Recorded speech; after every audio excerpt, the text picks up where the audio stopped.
Hello everyone, welcome to the channel. Thank you for joining us one more time. Today we are with Kat. She's from England and she will be talking about feelings, thoughts, life experience. Thank you, Kat.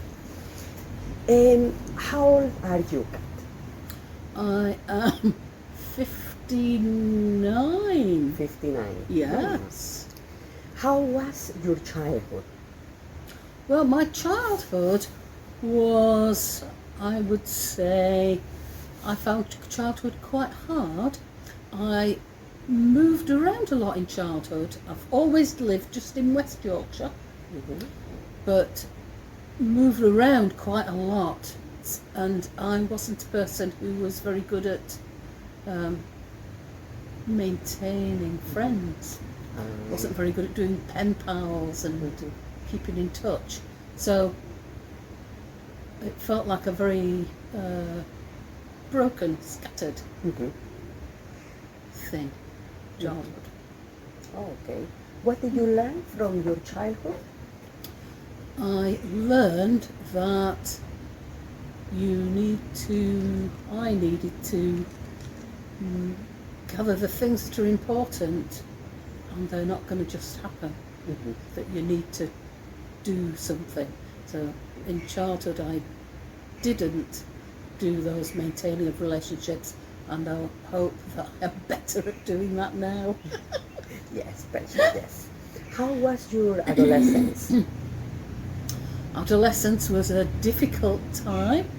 I think when those hormones are raging, it can be very difficult. I think I had lots of difficulties finding an identity, I think is a good way of saying Yes. it. And and I suppose when you get to the other end of it as an adult, you realise that actually you don't need to, I'm this, I'm that, I'm the other. That isn't important. The important bit is that you just Just be. are who you are. Exactly. And people like you or they don't like you based on that, rather than what your badge is. Um, how was your relationship with your mom and with your parents? Yeah. Well, this was, I would say, challenging. I think I've said all the things so far have been challenging. This is challenging, I think, because I felt like I was very different to my parents in terms of my view of the world and what's important in the world. And what I've taken from that, I suppose, moving forward into now, is that people can have different views, and it's not the end of the world. The sky does not come tumbling down because we've got a difference of opinion, and that is a useful thing to have. And there are some people now that I choose not to be around because that's too hard, and I don't have to. So that is one of the things that I have learned. Right. How is your childhood, your adulthood going? Well, I'm constantly surprised that I'm still alive. I feel like I've had a very unhealthy lifestyle. I don't do any exercise really. I do nature walks, but I don't have a very good diet. I'm overweight. I feel like, I've kind of not done all the things, and yet I seem to be progressing absolutely fine. So that feels very good. I feel as though I've chanced upon 2 years ago, I left my job in social care. I was a social care manager, and I left that partly because it felt very much like the kind of job where you put lots of energy in. It was a very good performing company. Lots of energy in, and once a year, or once every 2 years, the regulator for social care, so Ofsted or the Care Quality Commission, would say, hey, you're doing a really great job there. Oh, fantastic, well done. Back to the grindstone, doing it again. And it's not enough for a person, not enough for me, to just not have that feeling of being appreciated for what you're doing. So when I became a bus driver 2 years ago, when I did the training, they said, oh, you've come from care, you'll be brilliant, that's exactly what you need. And I thought, oh, that's a very strange Because thing to say. the profile, you care about people, you care for people. So that's exactly how the profile for a driving. That's what they said in the training. That because is, you will be in direct contact with the people all the time. Yes. As soon as I started doing the bus driving and chatting with the passengers, they started to say, oh, it's so good since you've been doing the bus. Nobody else talked to us like this. We feel really nice. It's lovely. We wait for you. We look for you. It was like, oh, this is fantastic. This is really nice. And so every day it feels like I get that praise, recognition for, I want to do a good job. I want to drive carefully over the bumps. I want to, drive slowly around corners. And people say I do that, and they really appreciate it, and I love that. Was difficult the decision to change the job? Definitely. Was difficult. It was very difficult because I'd been doing that job for maybe 13 years, 14 years. It was a long time doing that job, and I thought, I can't do anything else. I don't know what I can do. I don't have any skills that I can transfer to anything different. So one day I was driving down the motorway thinking, what do I enjoy doing? What do I enjoy doing? Okay. And it was driving. Okay, what kind of driving can I do? And at first I thought, be a delivery driver. And friends said, look at the faces of delivery drivers. They are not happy. They don't enjoy that. So I thought, okay, it's not that. But look at the faces of bus drivers. They're not always happy either, are they? But I didn't look at the faces of bus drivers, and I just thought, give it a go. I like driving big vehicles. Did you feel something about being a woman applying for jobs like people will say normally, man, or how you feel? As a 57-year-old woman that I would have been at that time, it's a notoriously bad thing to be able to do. People don't get interviews. People aren't taken seriously when they're of a certain age as a woman. But I just didn't have that experience. The things that I went for, I got, and that's. Be sure I was secure. Yeah. I think that's it. So, what's your passion in this life? Oh, well, I have several passions. One of my big passions is singing. Singing? Yeah. So I'm in a big choir called Valley Voices, where we have, I think, there must be 70 singers in the choir, and we make a beautiful wall of harmony when we sing together. And I'm also in a small singing group called the Remingtons, where I think we're up to 6 members now, and that is another kind of thing where it's much more focused in and we're interacting individually. Very nice. So what do you feel when are you singing? What's your feeling? I feel different things, I suppose, depending on what it is, but there's a connection with the people that I'm singing with. I'm definitely not a solo singer, but there's connection with people, and there's something about, well, people say that there's things behind it in your brain, behind your ear, that resonate when you sing, so that endorphins are released, which are the feel-good chemicals. And definitely after singing, it's really hard to go to sleep because everything is stimulated and it feels very much like that. It feels like a healing energy. It feels like a very soothing energy, and feeling part of something is also very important. All are one. Yes. Yes. Yeah. Sounds and in Lovely. harmony. Yes.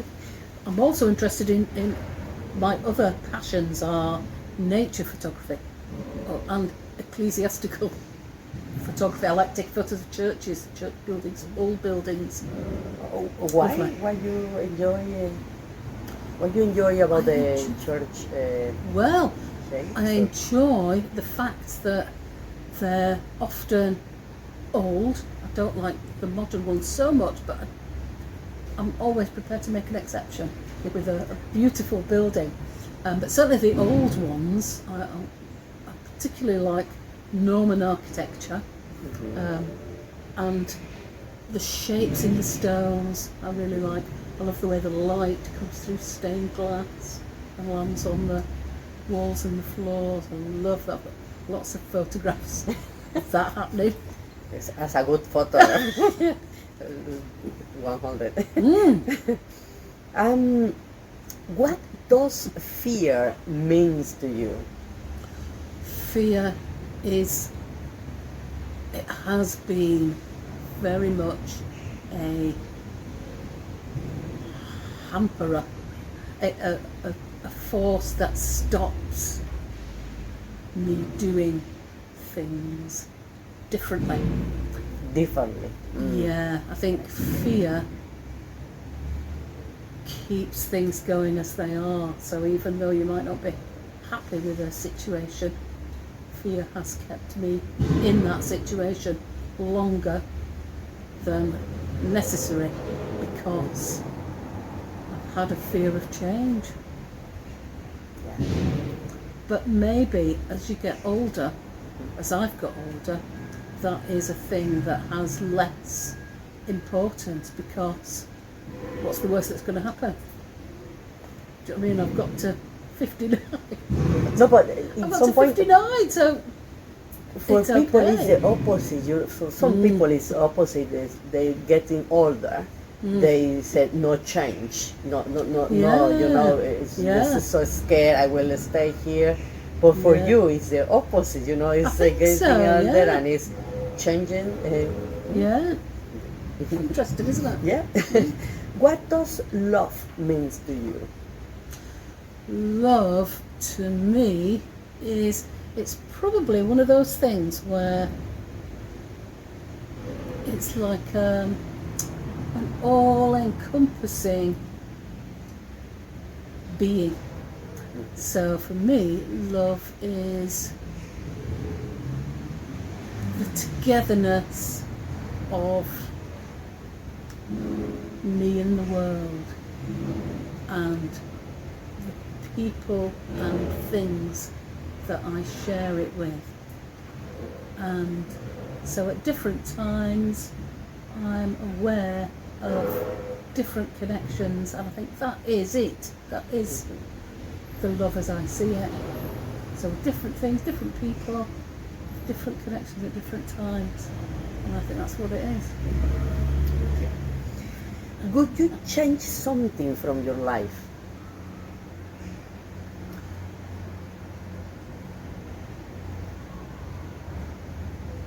In some ways, I would like to be able to change some of those things. I don't think it's possible, but change some of those things, like when I was very small at middle school, so 9 years old, something like that, and one of the other children who were asked what we'd like to do, write a piece about. One of the other children said, I'd like to write about pollution. what's this? Pollution. And I think had me and everybody else been able to intervene sooner to stop the environmental catastrophe that is round the corner, that would have been a really good thing to change. But you don't see things while you're there, you just don't see them. So you don't do the right things that are needed to head them off. I'm not sure how much I could have done, but I would have liked to have had a go at doing something sooner. What do you do when you are having hard times? When I'm having hard times, I commune with nature at the soonest opportunity, because just being around the woodland, mostly woodland, also water, just being in nature, it just restores, calms me down, so that I'm able to decide what to do next, or know what I need to do next. Yes, think clearly. Yes. For you, what is important in life? Well, everything that's in life is important because it's all there for a reason, but at any time you can't necessarily tell what the important bits are. Sometimes only when the important bits are gone do you realise that they were important. Yes, that's so, what I value. yeah, Everything. that's a hard one. Everything, yeah. It's important. Well, I guess it's the same answer. Would you change something from the world? Yeah, I think I do believe that something has gone wrong with the world, where we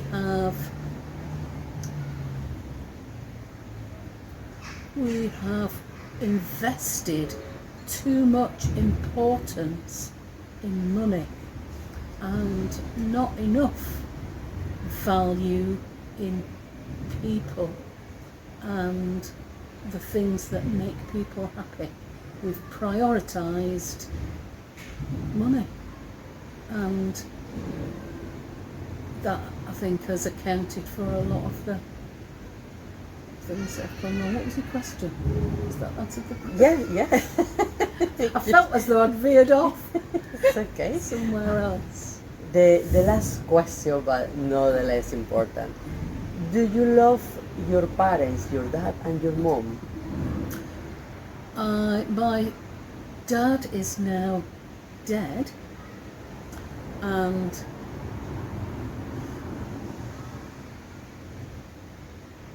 I wouldn't say I loved him. But interestingly, he did reveal that I was his favourite. He had 3 children and I was his favourite, and I had no idea. And that tells you something about that lack of connection between people. What does forgiveness means for you? Forgiveness is an ability to let things go so that they are no longer important to me. And there are times that can happen, that it does happen, and there's a time that I will fiercely hold on to resentment.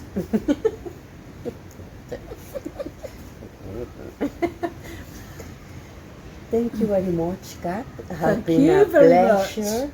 A pleasure to interview you. Thank you very much. Good luck, and hope see you very often in the bus. Okay. Yes. Thank you very much, everyone. Hope you enjoyed this interview. Take whatever you need, please, and keep well, keep going, and see you in the next interview. Bye-bye.